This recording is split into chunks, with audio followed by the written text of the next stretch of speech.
अखिल भारतीय धोबी महासंघ का पूरे प्रदेश कमेटी का विस्तारित कमेटी की घोषणा हम करने जा रहे हैं। इस विस्तारित कमेटी की घोषणा के अवसर पर हमारे पूर्व प्रदेश अध्यक्ष और राष्ट्रीय अखिल भारतीय धोबी महासंघ के उपाध्यक्ष आदरणीय बाल गोविंद जी, हमारे बीच प्रदेश के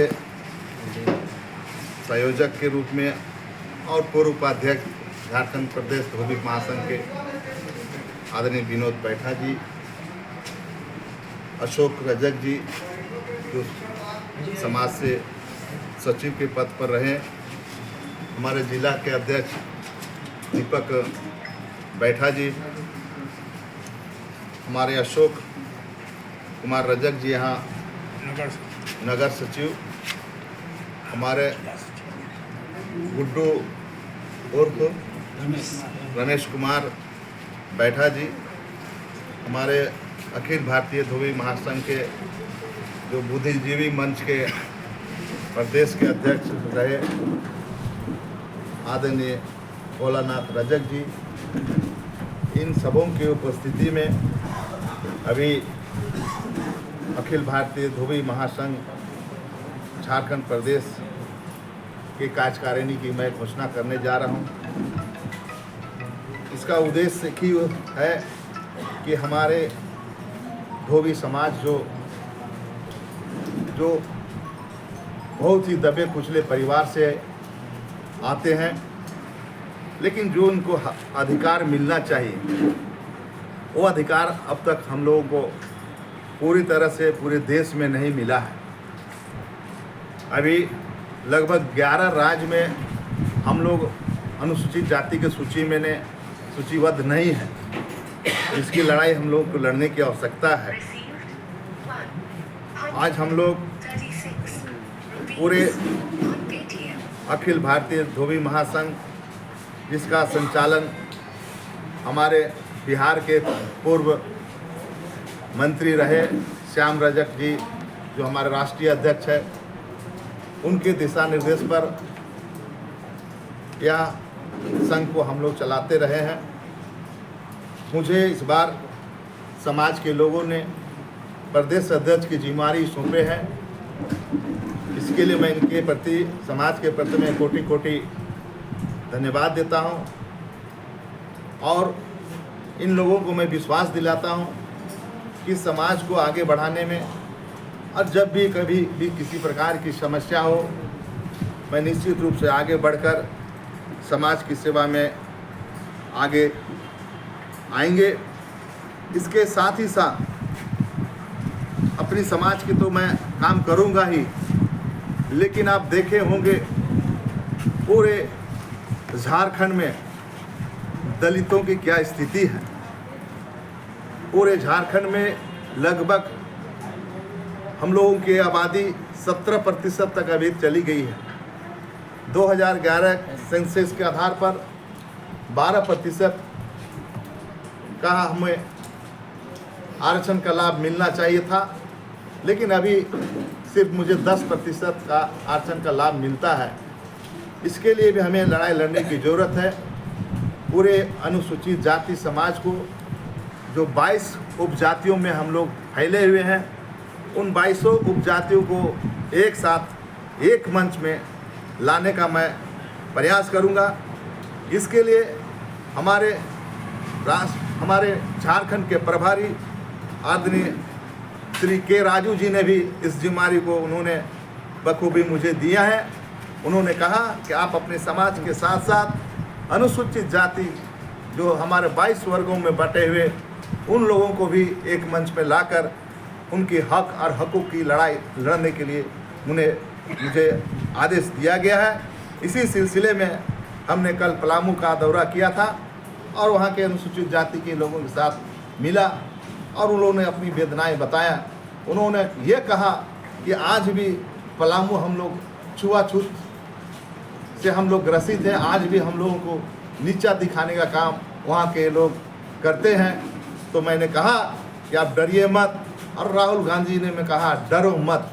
इसी लाइन लेंथ पर हमने भी कहा कि आप डरिए मत, हम आपके साथ खड़ा हैं और आपको हक और लड़ाई लड़कर आपका अधिकार अगर है, आपका अगर धोबी है और उसका काम है, अगर ऋण पास में उसको अगर कपड़ा धोने का काम मिलना है, या रिम से मिलना है, या सीआईपी मिलना है, या बीआईटी मेसरा मिलना है, या कोई भी संस्थाएं में आज हमारे लोग बेरोजगार हैं और हमारा अधिकार कोई और छीन रहा है।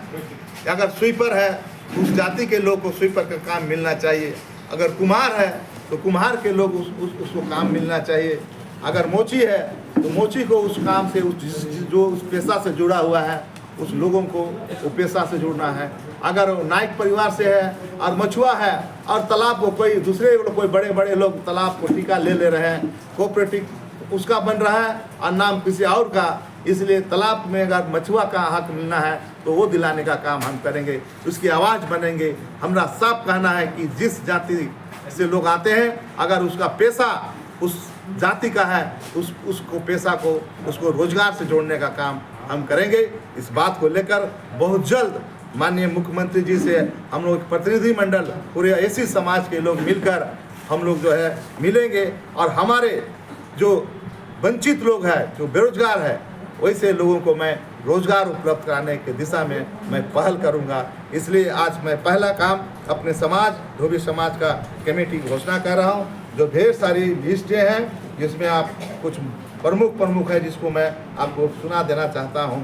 जैसे कि है पूर्व अध्यक्ष रहे श्री ब्रज मोहन राम, पूर्व सांसद सर राष्ट्रीय संरक्षक के रूप में उसको बनाए गए हैं। श्री योगेंद्र नाथ बैठा पूर्व विधायक रहे हैं, उनको हम लोग राष्ट्रीय महासचिव के रूप में उनकी घोषणा किया, संरक्षक के रूप में है। श्री उमाकांत रजक चंदन कियारी से हैं, श्री संरक्षक के रूप में है। श्री कामेश्वर बैठा जी ये भी संरक्षक के रूप में हैं। श्री बाल गोविंद राम जी स्वयं पर उपस्थित है, ये राष्ट्रीय उपाध्यक्ष भी है और हमारे गार्जियन भी है, संरक्षक भी है, झारखंड के प्रभारी भी है। श्री डॉक्टर अशोक नाग निदेशक जो यहाँ ऋण पास से रिटायर्ड पदाधिकारी हैं। श्रीमती सरदा देवी राष्ट्रीय महासचिव महिला प्रकोष्ठ की है और श्री विनोद कुमार बैठा ये प्रदेश कार्यकारी अध्यक्ष और श्री भोलानाथ रजक जो कार्यकारी अध्यक्ष, दो व्यक्तियों को हम लोगों ने प्रदेश का कार्यकारी अध्यक्ष नियुक्त किया है। मेरे सहयोगी के रूप में लोग काम करेंगे, जहां हम नहीं जा पाएंगे वहां पर ये दोनों व्यक्ति जाएंगे और अपने समाज का के आवाज़ को बुलंद करेंगे। महासचिव के रूप में श्री ललन आनंद गर्ग जी को हमने रखा है।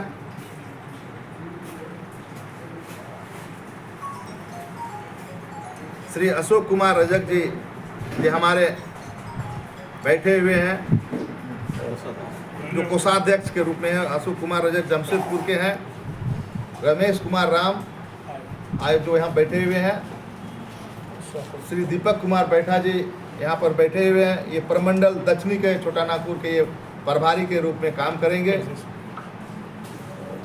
उपेंद्र कुमार रजक प्रभार उत्तरी छोटा नागपुर का। श्री कामदेव रजक प्रभार प्रमंडल संथाल का। श्री लोचन बैठा प्रमंडल पलामू का। अनूप करण कोल्हान प्रमंडल का प्रभारी रहेंगे। उसी तरह कई लोग हैं जिसमें हमारे अशोक कुमार रजक दक्षिणी छोटा नागपुर के ये प्रमंडलीय जो है प्रभारी बनाए संगठक प्रदेश संगठक सचिव के पद पर इनको रखा है, जो ये पूरे छोटा नागपुर को देखेंगे। इस तरह कई नाम है, लंबी लिस्ट है। इन सारे लोगों को लगभग हम लोगों ने पांचों प्रमंडल के लोगों को यहाँ समाहित किया है। विधायक जी हम आप जाएंगे इस मामले को लेकर के? निश्चित रूप से मेरा एजेंडा में है और पिछले दिनों भी मैं राहुल जी के साथ जो बैठक हुई थी 16 विधायकों के साथ, तो उस दिन भी हमने इस बात को बखूबी उठाए थे। उन्होंने कहा और कौन बोलेंगे, तो सबसे पहले हमने हाथ उठाया और बोलने का अवसर मिला। उसमें माननीय राहुल जी भी थे, मल्लिकार्जुन खड़गे जी जो राष्ट्रीय अध्यक्ष हैं, केसी वेणुगोपाल जी भी थे वहाँ जो संगठन प्रभारी हैं, हमारे प्रभारी राजू श्री के राजू जी थे, और हमारे सहप्रभारी श्री बेला भी थे, प्रदेश के PCC थे और CLP लीडर भी, सारे लोग की उपस्थिति में हमने सबसे पहले कहा कि अनुसूचित जाति आयोग गठन तो 2010 में हुआ, लेकिन अब तक जो है शिथिल में पड़ा हुआ है, जिसको हमें सक्रिय करने की ज़रूरत है और वहाँ जो है अनुसूचित जाति आयोग बनाने की आवश्यकता है। साथ ही साथ हमने ये भी कहा कि अनुसूचित जाति परामर्श जाति समिति बना है बजटीय प्रावधान में, लेकिन अभी तक उसको लागू नहीं किया गया है, इम्प्लीमेंट नहीं किया गया है, इस बात को भी हमने उठाया।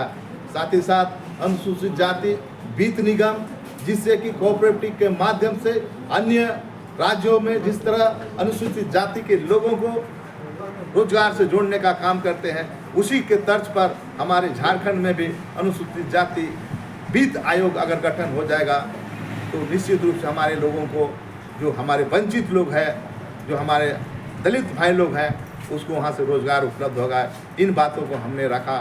साथ ही साथ हमने ये भी रखा कि हमारा अनुसूचित जाति का जो 9 विधानसभा क्षेत्र पड़ता है, जिसमें से मात्र हम लोगों ने 2 सीटें लड़ी और दोनों में विजय हासिल किया।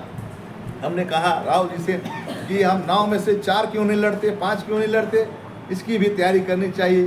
साथ ही साथ ये भी हमने कहा कि पलामू जो सीट है जो अनुसूचित जाति का, जो झारखंड बनने के उपरांत अब तक कांग्रेस पार्टी से उम्मीदवार हम लोगों ने नहीं दिया है, जो भी कि हमारा वो कांग्रेस का सीट परंपरागत सीट रहा है, इसलिए उस सीट को भी हमने फोकस करने का काम किया है। ऐसे कई मुद्दे रहे हैं जिसको हमने उठाने का काम किया है और राहुल जी ने इस बात को गौर किए और उन्होंने कहा कि आप जाइए और अपने दलित भाइयों की रक्षा के लिए उनकी आवाज़ बनिए। और हमने इसीलिए कोई पार्टी और लेकर नहीं चल रहे हैं, हम माटी की बात कर रहे हैं, दलित की बात कर रहे हैं। दलित को की आवाज़ बनने का काम मैं प्रयास किया हूँ। आने वाला समय सारे दलित समाज के लोगों को मैं एक मंच पर लाकर हम लोग ने गुलगुलान छेड़ने का काम करेंगे और दलितों को कैसे उसका हक और अधिकार मिलेगा, इसकी हम लोग लड़ाई लड़ेंगे। कुछ अगस्त को राजभवन के पास धरना कार्यक्रम रखा गया है, जिसमें मुझे भी आमंत्रित किया गया। कल ही लोगों ने आया था, उपेंद्र रजक और संतोष रजक वगैरह सब।